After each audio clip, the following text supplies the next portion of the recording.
इसके पहले वाले वीडियो में मैंने टेंस क्या होते हैं उसके डेफिनेशन के बारे में चर्चा की थी, और यहाँ पर आप देख सकते हैं, यहाँ पर लिखा है उसके डेफिनेशन के बारे में चर्चा की थी टेंस के, और टेंसेस क्या होते हैं इसके बारे में चर्चा की थी। टाइप ऑफ टेंसेस के बारे में चर्चा की थी। फिर उसके बाद टाइप्स ऑफ सेंटेंसेस के बारे में चर्चा की गई थी। उसके बाद प्रेजेंट टेंस में हम प्रेजेंट इंडेफिनिट टेंस के बारे में चर्चा कर चुके थे। तो आज के इस वीडियो में हम प्रेजेंट इंडेफिनिट टेंस का रिवीजन आपको करवाएंगे, और उसके बाद नेक्स्ट कंटिन्यू करेंगे प्रेजेंट कंटिन्यूअस टेंस के रूल स्ट्रक्चर के बारे में सब कुछ यहाँ पर बताया जाएगा। तो आप लोग बने रहेगा वीडियो के अंत तक, और अगर अभी तक आपने उस वीडियो को नहीं देखा है तो पहले जाकर पहले उस वीडियो को आप लोग देख लीजिए, उसके बाद इस वीडियो को देखिए, जिससे आप लोगों को और बेहतर तरीके से समझ में आए। तो यहाँ पर हम बात करेंगे, आपको पहले रिवीजन कराएंगे प्रेजेंट इंडेफिनिट टेंस का स्ट्रक्चर कैसे होता है, कैसे हम उसका कैसे बनाते हैं, ट्रांसलेशन कैसे बनाते हैं। उसके बाद हम प्रेजेंट कंटिन्यूअस टेंस की तरफ बढ़ेंगे। तो चलिए दोस्तों, हम यहाँ पर आपका क्लास स्टार्ट करते हैं।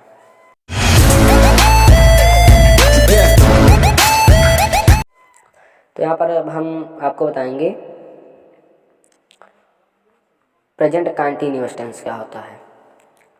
तो हम पहले प्रेजेंट इंडेफिनिट टेंस के बारे में हम पढ़ चुके थे, उसके स्ट्रक्चर के बारे में यहाँ पर आपको मैं रिवीजन करवा दूँ।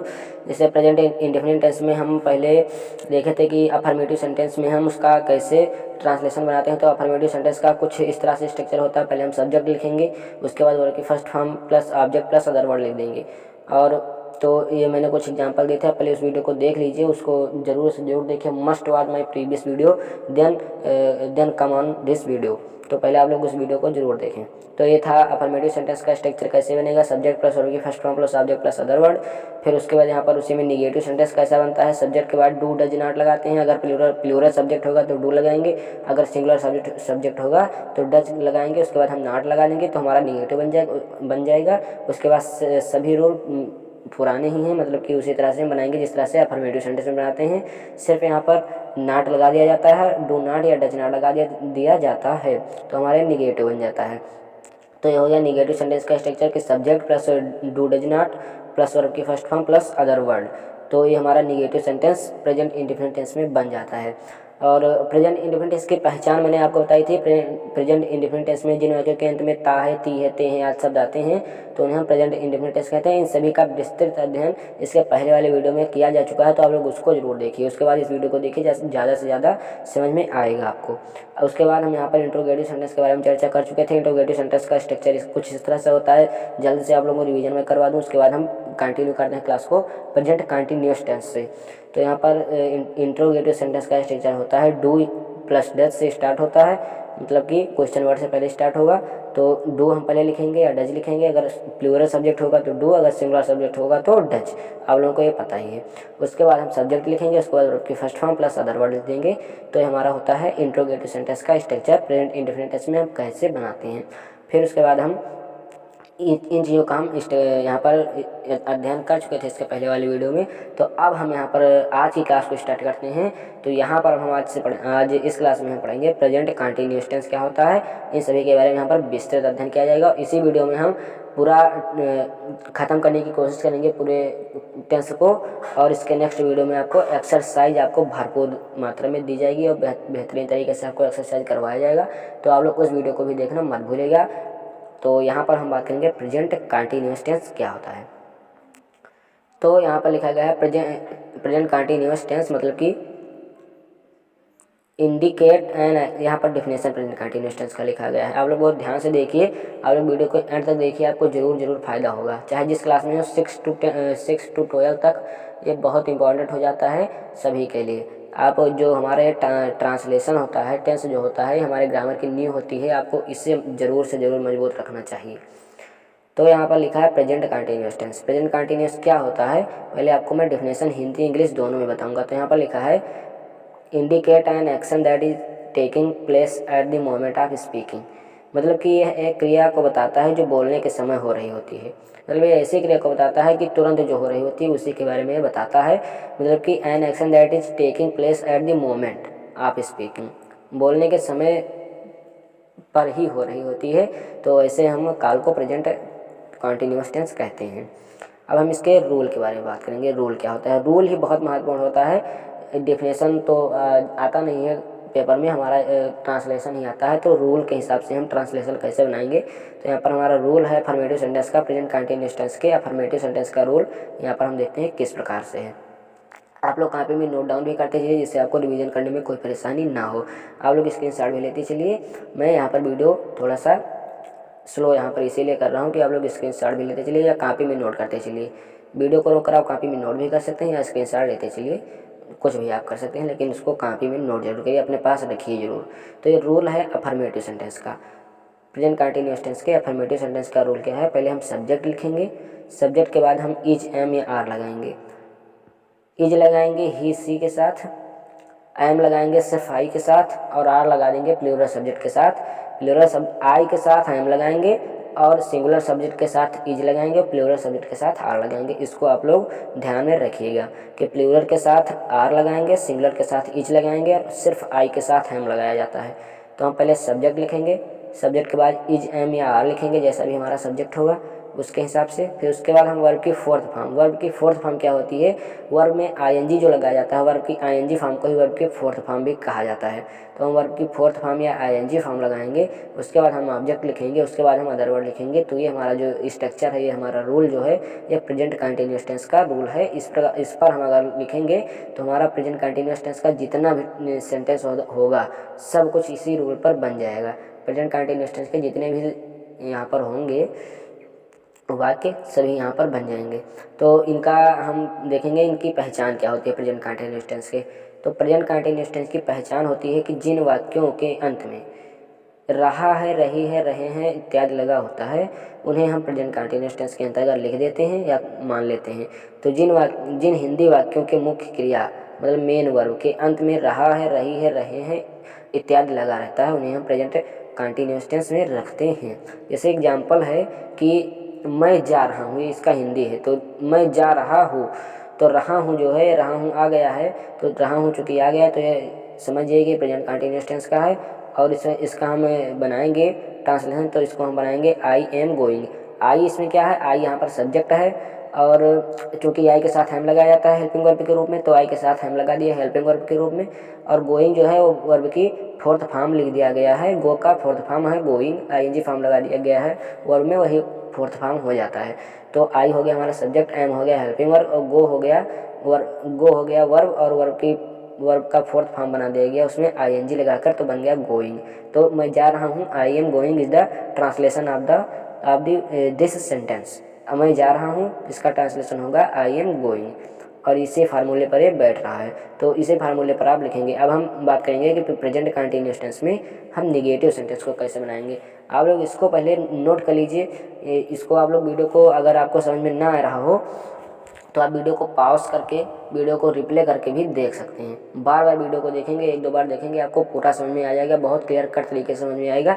मैं गारंटी के साथ कह सकता हूँ कि इस तरीके से नोट्स आपको पूरे यूट्यूब पर नहीं मिला होगा, जिस तरह से मैं नोट्स के साथ विदाउट पढ़ा रहा हूँ विद द नोट्स। अब हम बात करेंगे प्रेजेंट कंटिन्यूअस टेंस के निगेटिव सेंटेंस के स्ट्रक्चर के बारे में। तो निगेटिव सेंटेंस का स्ट्रक्चर कैसा होता है, हम सब्जेक्ट को पहले लिखेंगे, फिर इज, एम, आर लगाएंगे सब्जेक्ट के हिसाब से, जो हमारा सब्जेक्ट होगा उसके हिसाब से लगाएंगे। अगर हमारा सब्जेक्ट सिंगुलर है तो इज लगाएंगे, अगर आई है तो आई एम लगाएंगे, और अगर हमारा सब्जेक्ट जो है प्लूरल है तो आर लगाएंगे। उसके बाद हेल्पिंग वर्ब के बाद हम नॉट लगा देंगे। हमारा जो इज, एम, आर है ये हेल्पिंग वर्ब है, और पहले हम सब्जेक्ट लिखेंगे, उसके बाद हम हेल्पिंग वर्ब लगाएंगे, उसके बाद हम नॉट लिख देंगे, तो हमारा निगेटिव सेंटेंस बन जाएगा। और सभी नियम पुराने ही रहेंगे, मतलब प्रीवियस नियम रहेंगे। हमें सिर्फ यहाँ पर सब्जेक्ट और हेल्पिंग वर्ब के बाद नॉट लगा देना है, हेल्पिंग वर्ब के बाद नॉट लगाना है। उसके बाद हम वर्ब की फोर्थ फॉर्म लिखेंगे, मतलब वर्ब की आईएनजी फॉर्म में लिखेंगे, फिर ऑब्जेक्ट लिखेंगे और अदर वर्ड लिखेंगे। ये तो हो गया यहाँ पर रूल क्या होता है निगेटिव सेंटेंस का, प्रेजेंट कंटिन्यूअस टेंस का। तो हम इसके अगर स्ट्रक्चर या एग्जाम्पल के बारे में बात करें, तो एग्जाम्पल अगर हम लें कि हिंदी में अगर वाक्य हमारा है कि वह कल नहीं आ रही है, वह कल नहीं आ रही है, इसका हमें ट्रांसलेशन बनाना है। तो हम इसका ट्रांसलेशन बनाएंगे, वह के लिए चूँकि रही है मतलब कि ये फीमेल की तरफ इंडिकेट कर रहा है, तो हम सी लिख देंगे। तो सी लगाएंगे, उसके बाद ये हमारा सी जो है ये सब्जेक्ट की तरह है, तो सी लगाने के बाद हम हेल्पिंग वर्ब लगाएंगे, तो सी हमारा जो है सिंगुलर सब्जेक्ट है, सिंगुलर सब्जेक्ट के साथ हम इज लगाएंगे, तो सी इज। उसके बाद हम नॉट लगा देंगे, तो हमारे नॉट हो गया सी इज नॉट कमिंग, आ रही है चूँकि, तो आ रही का इंग्लिश होता है कमिंग। तो हम कमिंग में कम होता है, कम में हम ING जब लगा देंगे तो हमारा वर्ब का फोर्थ फॉर्म बन जाएगा, तो हमारे स्ट्रक्चर पर ये बैठ जाएगा। तो she is not coming tomorrow, tomorrow मतलब कि आने वाले कल के लिए यहाँ पर इंडिकेट किया जा रहा है कि वह कल नहीं आ रही है, तो she is not coming tomorrow. इसी स्ट्रक्चर पर आप लिखेंगे, इसी स्ट्रक्चर पर आप बनाएंगे तो आपका बन जाएगा, कोई भी सेंटेंस होगा तो बेहिचक आप बना सकते हैं। तो ये होगा, यहाँ पर मैंने प्रेजेंट कंटिन्यूअस टेंस के अफर्मेटिव सेंटेंस के बारे में चर्चा की।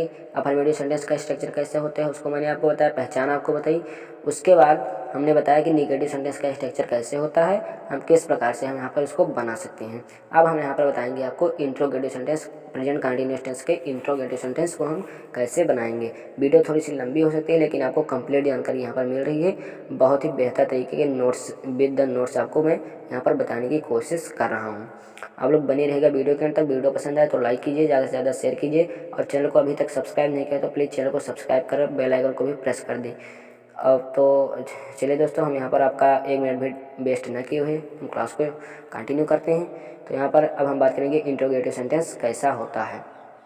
तो इंट्रोगेटिव सेंटेंस में अगर क्वेश्चन वर्ड जो है, क्वेश्चन वर्ड हमारे वाक्य में पहले ही है क्वेश्चन वर्ड, तो अगर हमारे वाक्य में क्वेश्चन वर्ड पहले है तो हम हेल्पिंग वर्ब से स्टार्ट करेंगे, और अगर हमारा जो क्वेश्चन वर्ड होता है वो वाक्य के बीच में होता है तो हम क्वेश्चन वर्ड से ही सेंटेंस को स्टार्ट करते हैं।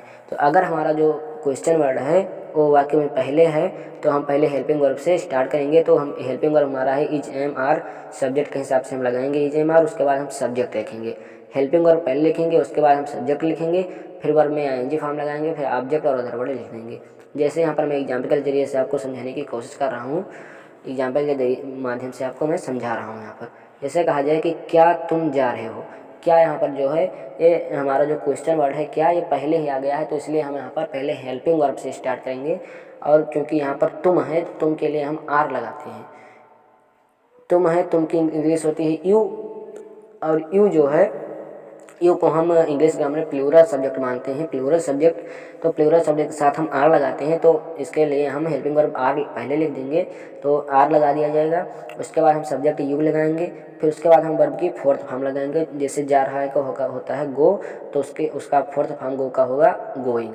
तो हम यहाँ पर लिख देंगे आर यू गोइंग, क्या तुम जा रहे हो, आर यू गोइंग। इस स्ट्रक्चर पर बैठ गया इंट्रोगेटिव सेंटेंस का स्ट्रक्चर, जो मैंने आपको बताया कि is am are plus subject plus verb की फोर्थ फॉर्म, इसी पर हमारा जो है सेंटेंस बैठ गया है। तो इसी तरीके से आप किसी भी सेंटेंस को इसी फार्मूले की सहायता से आप बना सकते हैं, किसी भी सेंटेंस को। आशा और उम्मीद है कि आपको ये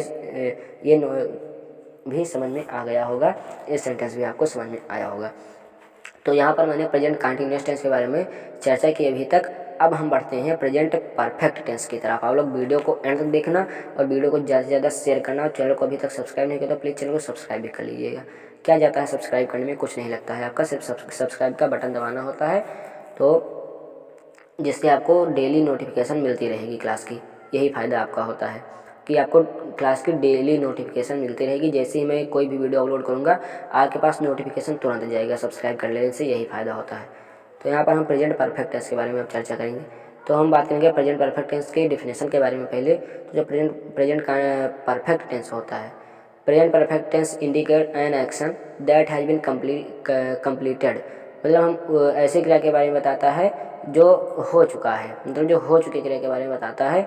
तो indicate an action that has been completed some time before the present moment, मतलब प्रेजेंट मोमेंट के कुछ देर पहले हो चुका है, प्रेजेंट मोमेंट के या प्रारंभिक मतलब कि वर्तमान क्षण से पहले हो चुका क्रिया के बारे में बताता है प्रेजेंट परफेक्ट टेंस। तो some time before the present moment with a result that affect the present situation, indicate an action that has been completed some time before the present moment with a result that affect the present situation। मतलब यह हमें एक ऐसी क्रिया के बारे में बताता है जो वर्तमान क्षण से कुछ पहले पूरी हो रही है, मतलब वर्तमान क्षण से कुछ पहले पूरी हो गई है और जिससे वर्तमान स्थिति प्रभावित हो रही है। तो यहाँ पर ये हो गया डिफिनेशन प्रेजेंट परफेक्ट टेंस का। इससे ज़्यादा हमें मतलब नहीं रखना है। हम स्ट्रक्चर यहाँ पर और सेंटेंस को कैसे बनाएंगे रूल के हिसाब से, तो रूल बहुत महत्वपूर्ण हो जाता है, ये डिफिनेशन कुछ ज़्यादा महत्वपूर्ण नहीं। तो हम यहाँ पर बढ़ते हैं रूल की तरफ। तो यहाँ पर इसका जो रूल है प्रेजेंट परफेक्ट टेंस का, तो प्रेजेंट परफेक्ट टेंस में हम अफर्मेटिव सेंटेंस की बात करेंगे। पहले अफर्मेटिव सेंटेंस का रूल कैसे होता है, अफर्मेटिव सेंटेंस को हम कैसे बनाते हैं। तो प्रेजेंट परफेक्ट टेंस में अफर्मेटिव सेंटेंस के लिए हम पहले सब्जेक्ट लिखेंगे, उसके बाद हम हैव और हैज को हेल्पिंग वर्ब के रूप में लिखेंगे। हैज कहाँ लिखेंगे?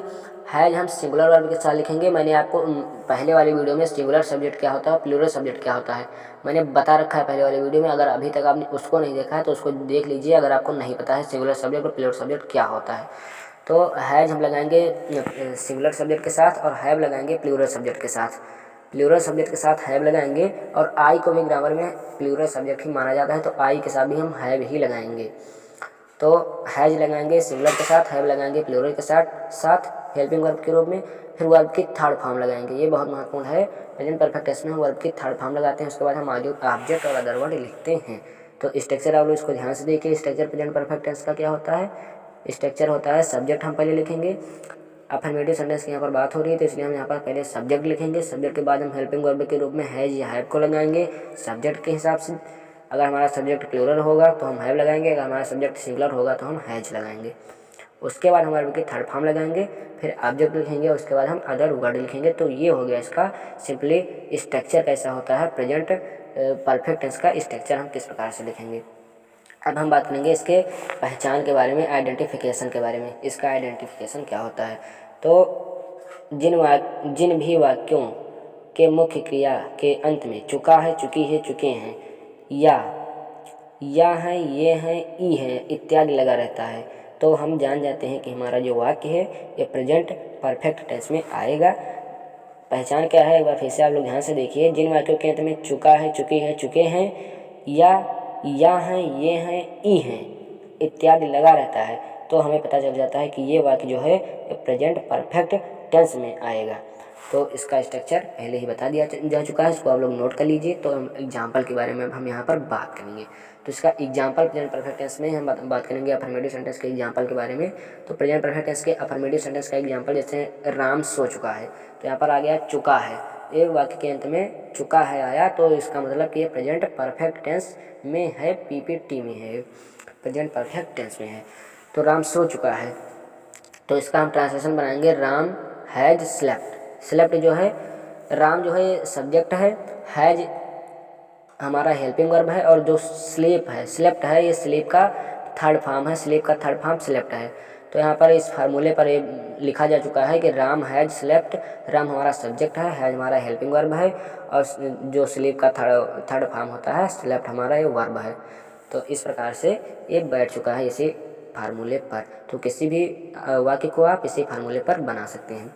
अब हम प्रेजेंट परफेक्ट टेंस के निगेटिव सेंटेंस के बारे में बात करेंगे। इसका निगेटिव सेंटेंस हम कैसे बनाते हैं। तो इसका निगेटिव सेंटेंस हम बनाएंगे सब्जेक्ट प्लस हैव लिखेंगे, हैज या हैव, उसके बाद हम नॉट लगा देंगे, फिर उसके बाद हम वर्ब की थर्ड फॉर्म लिख देंगे, फिर उसके बाद हम ऑब्जेक्ट प्लस अदर वर्ड लगा देंगे। तो हमारे निगेटिव सेंटेंस का बन जाएगा प्रेजेंट परफेक्ट टेंस का। जैसे एग्जांपल है कि मैं सोया नहीं या मैं नहीं सो चुका। तो मैं सोया नहीं या मैं नहीं सो चुका, ये दोनों जो हैं प्रेजेंट परफेक्ट की तरफ ही इंडिकेट कर रहे हैं, प्रेजेंट परफेक्ट टेंस की तरफ। तो इसका हम बनाएंगे I have not slept. I have not slept, I हमारा सब्जेक्ट है, हैव हमारा हेल्पिंग वर्ब है, और नॉट हमारा चूँकि निगेटिव सेंटेंस है इसलिए नॉट लगाया गया, और स्लेप्ट हमारा स्लीप का थर्ड फॉर्म है। तो इसी ये हमारा स्ट्रक्चर जो है इसी पर ये फिट हो चुका है, इसी पर ये बैठ चुका है। तो ये हमारा हो गया negative sentence present perfect tense में। अब हम बात करेंगे प्रेजेंट परफेक्ट टेंस के इंट्रोगेटिव सेंटेंस के स्ट्रक्चर के बारे में। तो प्रेजेंट परफेक्ट टेंस का इंट्रोगेटिव सेंटेंस का स्ट्रक्चर कुछ इस प्रकार से होता है। पहले अगर हमारा जो वाक्य है और हमारा जो क्वेश्चन वर्ड है अगर पहले वाक्य के शुरुआत में ही शुरू होता है, वाक्य पहले हमारा जो क्वेश्चन वर्ड है वो रहता है, तो हम हेल्पिंग वर्ब से स्टार्ट करेंगे। अगर हमारा जो क्वेश्चन वर्ड है वो वाक्य के बीच में रहता है तो हम क्वेश्चन वर्ड से स्टार्ट करते हैं वाक्य को। तो यहाँ पर पहले अगर हमारा वाक्य जो है वो क्वेश्चन वर्ड जो है पहले है तो हम पहले लिखेंगे हेल्पिंग वर्ब। हेल्पिंग वर्ब हमारा होता है प्रेजेंट परफेक्ट टेंस में हैज या हैव। तो हैज या हैव लिखेंगे प्लस सब्जेक्ट प्लस वर्ब की third form plus object plus other word. जैसे example have you slept, have जो हमारा है हमारा हेल्पिंग वर्ब है तो हम हैव लगाएंगे, और ये हमारा जो है सब्जेक्ट है स्लेप्ट जो है वर्ब की थर्ड फॉर्म है। जैसे इसका हिंदी हुआ क्या आप सो चुके हैं, तो आप बनाएंगे ट्रांसलेशन इसका हैव यू स्लेप्ट। तो ये हो गया इंट्रोगेटिव सेंटेंस का प्रेजेंट परफेक्ट टेंस में। अब हम यहाँ पर प्रेजेंट परफेक्ट कंटिन्यूअस टेंस के बारे में बात करेंगे। तो प्रेजेंट परफेक्ट कंटिन्यूअस क्या होता है? यह एक ऐसी क्रिया के बारे में बताता है जो अतीत में शुरू हुई और वर्तमान समय में जारी है। जो अतीत में शुरू हुई वर्तमान समय में जारी है। Action that started in the past and it is continuing at the present time. Indicate an action that is starting in the past and continue at the present time. ऐसी क्रिया के बारे में बताता है जो अतीत में शुरू हुई और वर्तमान समय में भी जारी है, उसे हम प्रेजेंट परफेक्ट कंटिन्यूअस टेंस कहते हैं। आइए अब हम इसके रूल के बारे में, स्ट्रक्चर के बारे में जानते हैं, क्योंकि स्ट्रक्चर ही बहुत महत्वपूर्ण होता है। तो यहाँ पर हम बात करेंगे affirmative sentence present perfect continuous tense के। अफर्मेटिव सेंटेंस का स्ट्रक्चर किस प्रकार से होता है? तो अफर्मेटिव सेंटेंस का स्ट्रक्चर होता है, पहले सब्जेक्ट को लिखेंगे, सब्जेक्ट के बाद हैज हैव बीन लगाएंगे। सिर्फ प्रेजेंट परफेक्ट टेंस में हम क्या करते थे, सब्जेक्ट के बाद हैज या है भी लिख देते थे। लेकिन एक परिवर्तन यहाँ पर हुआ है प्रेजेंट परफेक्ट कंटिन्यूअस टेंस में कि हम सब्जेक्ट लिखेंगे, उसके बाद हैज हैव लिखेंगे, उसके बाद हम बीन लगाएंगे। बीन जो हमारा ये समय को बताता है, बीन जो हमारा समय को बताता है। फिर उसके बाद हम वर्ब के फर्स्ट फॉर्म में आईएनजी लगाएंगे। Subject plus helping verb plus been plus verb के फर्स्ट फॉर्म में ING form plus object plus other word. तो इस प्रकार से इसका स्ट्रक्चर होता है प्रेजेंट परफेक्ट कंटिन्यूअस टेंस के अफर्मेटिव सेंटेंस का स्ट्रक्चर इस प्रकार से होता है। अब हम इसके बात करेंगे कि इसकी पहचान क्या होती है प्रेजेंट परफेक्ट कंटिन्यूअस टेंस की। तो जिन वाक्यों के मुख्य क्रिया के अंत में ता आ रहा है, ती आ रही है या ते आ रहे हैं, रही हूँ, रहे हैं इत्यादि शब्द लगा होता है, तो हमें पता चल जाता है कि ये प्रेजेंट परफेक्ट कंटिन्यूअस टेंस का वाक्य है। एग्जाम्पल जैसे वे पढ़ते रहे हैं, वे पढ़ते रहे हैं, तो वे पढ़ते रहे हैं हमारा है, तो ये हमारा है प्रेजेंट परफेक्ट कंटिन्यूअस टेंस का वाक्य। तो इसका हम बनाएंगे they have been reading. They हमारा जो है ये सब्जेक्ट है, हैव हमारा हेल्पिंग वर्ब है, बीन भी लगा दिया गया। उसके बाद रीडिंग, रीड में हम आईएनजी फॉर्म लगा देंगे, तो हमारा वर्ब के फर्स्ट फॉर्म में आईएनजी फॉर्म, हमारा रीड चूँकि वर्ब की फर्स्ट फॉर्म है, इसमें हम आईएनजी फॉर्म लगा देंगे, तो हमारा ये बन जाएगा वाक्य दे हैव बीन रीडिंग, वे पढ़ रहे हैं। आशा उम्मीद है कि आपको समझ में आया होगा। थोड़ा सा मैं यहाँ पर स्पीड अप कर रहा हूँ, क्योंकि वीडियो ज़्यादा लंबी हो जाएगी, सभी यहाँ पर कवर कर पाना मुश्किल हो जाएगा। फिर यहाँ पर निगेटिव सेंटेंस का इसका स्ट्रक्चर होता है subject plus has have not plus been. Subject के बाद हम हैज हेल्पिंग वर्ब लगाएंगे, उसके बाद हम नॉट लगा देंगे निगेटिव सेंटेंस में। हैज हैव या हेल्पिंग वर्ब के बाद हम नॉट लगाएंगे, उसके बाद बीन लगाएंगे, वर्ब की फर्स्ट फॉर्म में आईएनजी फॉर्म लगाएंगे, फिर ऑब्जेक्ट प्लस अदर वर्ड। तो ये सेम ही रूल रहेगा, सिर्फ हम हेल्पिंग वर्ब के बाद नॉट लगा देंगे बस। तो हेल्पिंग वर्ब के बाद नॉट, उसके बाद बीन लगाया जाएगा। जैसे एग्जाम्पल वे पढ़ते नहीं रहे, तो वे पढ़ते नहीं रहे, इसका बनाएंगे हम translation they have not been reading. They हमारा हो गया सब्जेक्ट, हैव हो गया हेल्पिंग वर्ब, नॉट हो गया नॉट और बीन, और उसके बाद वर्ब के फर्स्ट फॉर्म में आईएनजी फॉर्म रीडिंग कर दिया गया। तो ये हमारा हो गया निगेटिव सेंटेंस का स्ट्रक्चर और यहाँ पर एग्जाम्पल। तो अब हम बात करेंगे इंट्रोगेटिव सेंटेंस के स्ट्रक्चर और एग्जाम्पल के बारे में, उसके बाद हम बढ़ेंगे पास्ट टेंस की तरफ। तो हमारा जो इंट्रोगेटिव सेंटेंस होता है, इंट्रोगेटिव सेंटेंस में हम पहले हैज हैव लिखेंगे या कह सकते हैं कि पहले हम हेल्पिंग वर्ब लिखेंगे। तो पहले हम हेल्पिंग वर्ब या हैज हैव लिखेंगे, उसके बाद सब्जेक्ट लिखेंगे, हेल्पिंग वर्ब के बाद subject plus been plus verb के फर्स्ट फॉर्म में ING form plus object plus other word. ये हो गया इसका स्ट्रक्चर इंट्रोगेटिव सेंटेंस का। एग्जाम्पल जैसे क्या वे पढ़ते रहे हैं, क्या वे पढ़ते रहे हैं, तो क्या वे पढ़ते रहे का हम बनाएंगे have they been reading, have they been reading. Have जो है हमारा हेल्पिंग वर्ब है, दे हमारा सब्जेक्ट है, बीन लगा दिया गया, उसके बाद वर्ब के फर्स्ट फॉर्म में आईएनजी फॉर्म लगा दिया गया, उसके बाद यहाँ पर इंट्रोगेशन मार्क लगाया गया है, ये बहुत महत्वपूर्ण है, इंट्रोगेशन मार्क लगा दिया गया है। तो हमारे ये बन गया है interrogative sentence present perfect continuous tense का। तो दोस्तों आशा उम्मीद है आज की ये क्लास आपको समझ में आई होगी, किस प्रकार से हम present continuous present perfect tense और प्रेजेंट परफेक्ट कंटीन्यूअस टेंस का हम रूल या स्ट्रक्चर हम कैसे बनाते हैं, उसके बाद हम ट्रांसलेशन उसका कैसे करते हैं। तो आज की क्लास में मैंने आपको प्रेजेंट टेंस के बारे में पढ़ाया, प्रेजेंट टेंस कैसा होता है, किस प्रकार से हम इसको बनाते हैं, स्ट्रक्चर उसका कैसा होता है, इस सभी के बारे में यहाँ पर मैंने डिस्कस किया।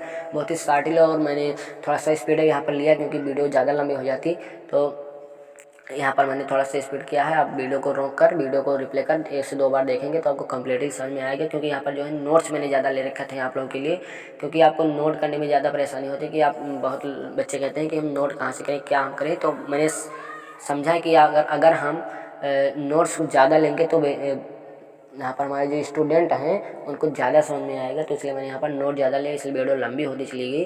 तो इसके लिए मैं कोशिश करूँगा कि वीडियो लंबी ना हो अगली बार से। तो यहाँ पर दोस्तों आज के इस वीडियो में इतना ही, मिलते हैं नेक्स्ट वीडियो में। तो अगर आपने अभी तक पहले वाली वीडियो को नहीं देखा तो उसको जाकर देख लीजिए, क्योंकि वहाँ पर टेंस के बारे में बेसिक जानकारी आपको दी गई हैं, तो उसको देखना आपके लिए बहुत महत्वपूर्ण होता है। तो वहाँ पर मैं आपको यहाँ पर इन स्क्रीन पर उसको लगा दे रहा हूँ, वहाँ पर जाकर आप उसको देख लीजिए अगर अभी तक आपने उस वीडियो को नहीं देखा है।